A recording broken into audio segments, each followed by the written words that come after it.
तर सरकार डुक्करासारखं. डुक्कर परवडलं पण सरकार नाही. प्रहारचे नेते बच्चू कडू यांचा सरकारवर निशाणा. सरकारला एखाद्या प्राण्याची उपमा म्हणजे त्या प्राण्याचा अपमान आहे. बच्चू कडूंनी सरकारवर केलेल्या टीकेनंतर रोहित पवारांची प्रतिक्रिया. डुकरासारखंच आहे, बेकार आहे एकदम. डुक्कर परवडलं म्हणून साले भोसुडलं ते कम से कम पेराच्या अगोदर तरी दाणा खातंय. हे साला हाती आल्यावर हात मारत राव. मी तर म्हटलं का बा ह्या शेतकऱ्याचा आमदार होणंच भलता मूर्खपणा आहे. आता कुठला प्राणी होता मला माहित नाही, पण हे जे सरकार आहे ते प्राण्यापेक्षा बदतर झालेलं आहे.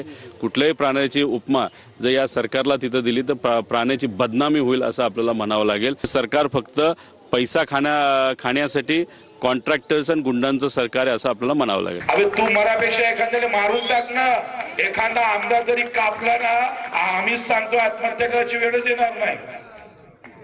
पण हे जातं मरतोय. जाऊन बसलं जरी का नाही, आत्महत्या केल्यापेक्षा त्या आमदाराच्या घरासमोर पूर्ण कपडे काढून बसायचं, कपडेच ठेवायचे नाही आणि साळ्याच्या घराच्या समोरून जाऊन मुताचं.